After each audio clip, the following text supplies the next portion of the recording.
இந்து மதத்துல உண்டியல் பண்றாங்க, வேண்டுதல் செய்யறாங்க, கிடாய வெட்டுறாங்க, பூஜை போடுறாங்கன்னு சொல்றீங்க. அதே நேரத்துல தர்காவுல பெரிய பெரிய உண்டியலா வச்சிருக்காங்களே, எல்லாம் பித்தளையிலையும் இங்கியத்திலையும். அதான் எதுக்குன்னு கொஞ்சம் இதா சொல்லுங்க. சகோதரி சேதவங்க கேட்ட கேள்வி என்னன்னு கேட்டா, தர்காக்கள்ல பெரிய பெரிய உண்டியெல்லாம் வச்சிருக்காங்களே, அது எதுக்கு வச்சிருக்காங்க?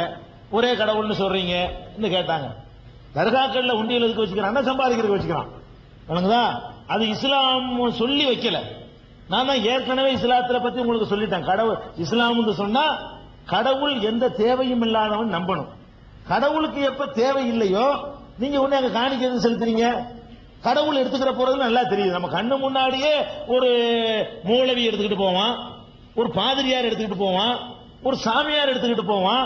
கண்டிப்பா கடவுள் எடுக்கல. நீ கடவுள் பேரால ஒரு பள்ளிவாசல கொண்டே கொடுத்தாலும் கடவுளா எடுக்க போறாரு? பள்ளிவாசல் இருக்கிற அஜர்த் தான் எடுத்துக்கிடுவாரு. ஒரு சர்ச்சில் கொண்டே கொடுத்தீங்கன்னாலும் ஒரு பாதிரியார் தான் எடுத்துக்கிடுவாரு.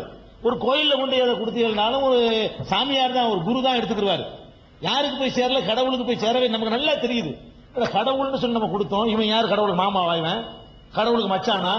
கடவுளுக்கு மருமகனா? இவன் என்ன இவன் அப்படி நம்ம நினைக்க மாட்டேங்கிறோம். கடவுளுக்குன்னு கொண்டே கொடுக்கிறோம். இஸ்லாம் என்ன சொல்லுதுன்னா, கடவுளுக்கு ஒரு தேவையும் இருக்கக்கூடாது.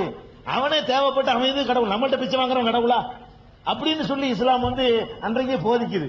நபிகள் நாயகம் அப்படித்தான் சொல்லியிருக்கிறாங்க. அதனால முதல்ல தர்காங்கிற அடிப்படையே தப்புண்டாகும் பொழுது அதுல வழிபாடு நடத்துவது, உண்டியல் வைப்பது, மயில ரக்கத்தில் அடிப்பது, பேய் பிசாசு விரட்டுன்னு சொல்லுவது, தாயத்து போடுவது எல்லாம் பிற சமயங்களை பார்த்து மற்ற மக்களை பார்த்து சம்பாதிக்கிறதுக்காக இவங்க கற்றுக்கொண்ட பழக்கம். இதுக்கும் இஸ்லாத்துக்கும் எந்த சம்பந்தம் இல்லை. இன்றைக்கு என்ன சொல்ல போனா, அரபு நாட்டில் எந்த நாட்டிலையும் தர்கா உண்டியல கிடையாது.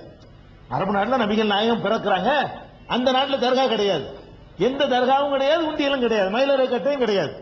அதனால நீங்க அதுதான் நீங்க இஸ்லாம் விளங்கிக்கிறணும். அது அந்த நம்பிக்கை உள்ள மக்கள் தமிழகத்திலையும் பெரிய அளவுக்கு இதை விளங்கிட்டு வந்திருக்கிறாங்க. தர்கா வழிபாட்டிலிருந்து விடுபட்டு இருக்கிறாங்க.